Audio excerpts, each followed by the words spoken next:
Welcome to the realm of science fiction. Don't forget to like and subscribe for more content. Enjoy listening. Bill Durant was an Earth representative stationed at a distant space colony, tasked with maintaining peace, observing developments, and handling any issues that might arise between Earth and the colony. His role lacked an official title but encompassed responsibilities ranging from intelligence gathering to ensuring the safety of Earth's interests. Bill lived alone in his spacecraft, a compact yet functional unit that served as his personal space. It was his refuge, a place where he could think, sleep, and plan. Each morning, he would leave the craft and head to the Earth-designated building within the colony, where he interacted with others and conducted his duties.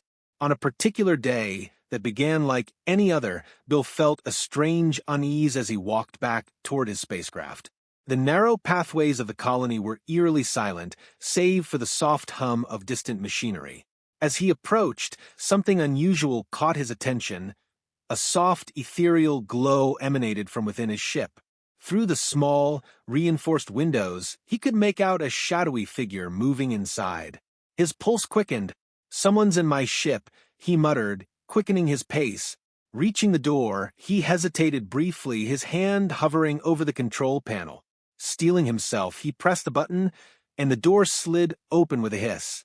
Inside, the sight before him left him momentarily speechless.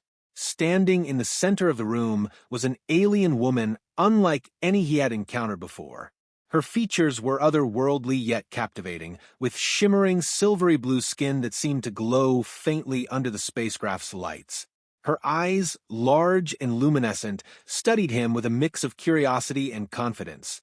In her hands, she held a strange object, a crystalline orb that pulsed with a mesmerizing light. Bill instinctively reached for his sidearm, but paused when the orb flared brighter, flooding the room with light. "What the hell is that?" he demanded, shielding his eyes with his arm. The woman tilted her head, a faint smile playing on her lips. "Relax, Earthman. I'm not here to harm you." Her voice was melodic, yet carried an air of authority.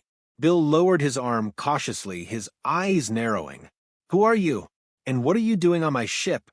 "My name is Runa," she said smoothly. "And I've come to reward you." Bill's brows furrowed. "Reward me? For what?"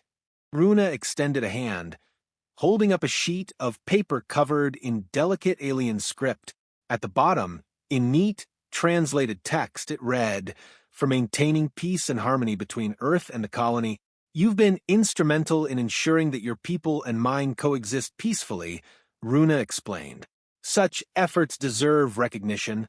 Bill relaxed slightly, though skepticism lingered. "I'm just doing my job," he said with a shrug. "But you've done it exceptionally well," Runa countered. She stepped closer, holding up the orb. Its glow intensified, casting intricate patterns on the walls. "This is a device of great power. It can grant any wish you desire. All you have to do is hold my hand, speak my name, and state your wish." Bill eyed the orb warily. "And why would you just give this to me?" Runa smiled, but it didn't reach her eyes. "Consider it a token of gratitude from my people to yours." Something about her demeanor didn't sit right with Bill. He studied her closely, noticing the faint tension in her posture and the flicker of something unreadable in her gaze. Still, curiosity got the better of him. "All right," he said cautiously. "Let's give this a try. But first, what's the catch?" "There's no catch," Runa replied too quickly, her smile widening. "Simply make your wish and hold my hand." Bill hesitated, then nodded. "All right. Your name is Runa, right?" "That's correct," she said, her voice softening.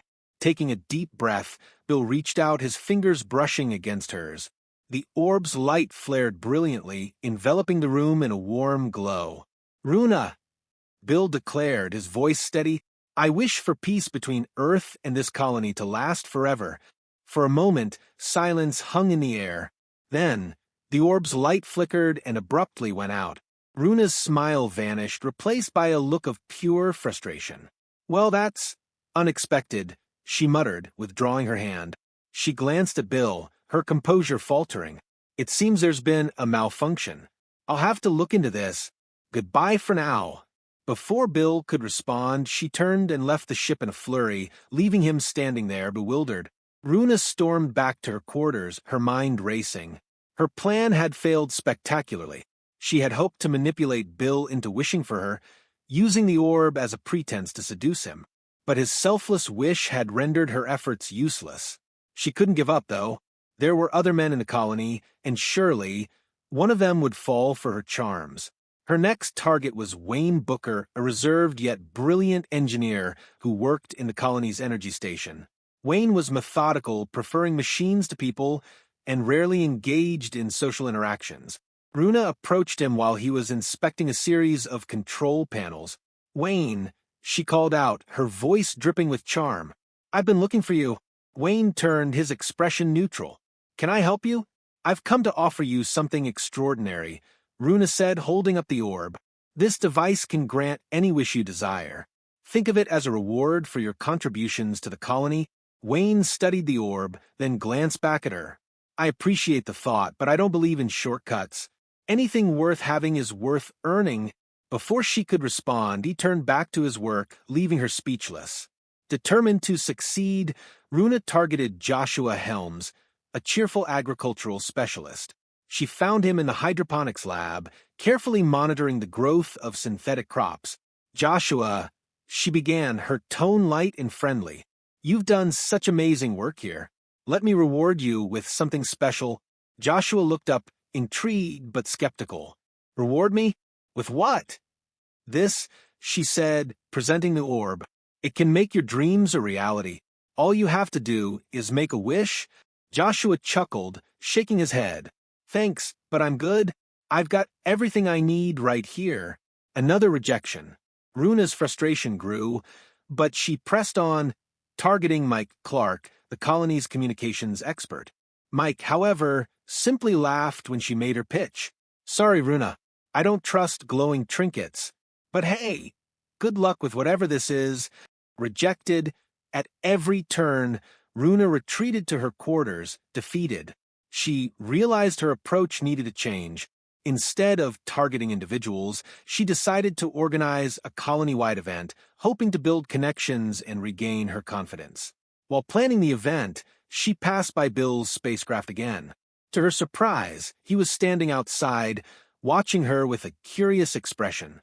Their eyes met, and for a moment, time seemed to stand still. "Runa," Bill called out, his voice steady. "Can we talk?" Hesitant but intrigued, she approached him. Still offering wishes, he asked, a faint smile playing on his lips.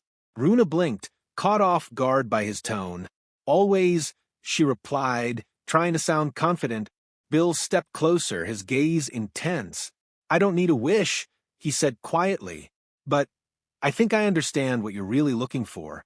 Before she could respond, he reached out, gently taking her hand. His touch was warm, grounding. "You don't need to pretend, Runa," he said softly. "Not with me." And then, to her utter shock, he kissed her. The walls she had carefully constructed crumbled in an instant. For the first time in her life, she felt truly connected, not as a manipulator, not as an outsider, but as someone who mattered to another. Runa's luminous eyes softened as she held Bill's gaze. A warm smile spread across her lips, genuine and unguarded. "You're not like the others," she said, her voice carrying a melody of admiration. Bill chuckled lightly. "I've been told I'm a bit stubborn. Maybe that's what you like about me." She laughed, a light, airy sound that filled the small cabin of the spacecraft. "You might be onto something, Bill Durant." As the hours turned into days, their bond deepened. Runa spent more time in Bill's spacecraft, and he found himself looking forward to her visits. Together, they shared stories of their worlds, their pasts, and their dreams. Bill told her about Earth's vibrant blue oceans, sprawling green forests, and the fiery sunsets he used to watch as a child. Runa, in turn, painted vivid pictures of her own planet's shimmering crystal skies and bioluminescent landscapes. One evening, as they sat side by side in the spacecraft, the stars visible through the large observation window, Bill turned to Runa. "You know," he began, his voice thoughtful, "I never thought I'd find someone like you out here." "Someone like me," she echoed, tilting her head curiously. "Yeah," he said, smiling. Someone who makes this endless void feel full. Runa felt her heart swell at his words. She reached out, her hand brushing against his. And I never thought I'd find someone who could make me feel at home, even so far away from it. Their fingers intertwined naturally, and for a moment neither of them spoke. The silence wasn't empty, it was alive with unspoken promises and shared dreams. Over time, Runa began to let go of her old ways. She no longer felt the need to manipulate or deceive. With Bill, she could simply be herself. Her glowing, otherworldly presence became a comforting light in Bill's life, a reminder that even in the vastness of space, love could bloom. The colony soon noticed the change in both of them. Bill, who had always been dedicated but reserved, now carried a lighter step and a constant smile. Runa, once an enigmatic figure drifting through the colony, became an integral part of its community. Together, they organized events, solved disputes, and brought a sense of unity to the inhabitants. One day, as they worked side by side repairing a communication relay, Bill glanced at Runa and said, I never thought I'd say this, but space isn't so lonely anymore." She smirked, her eyes twinkling.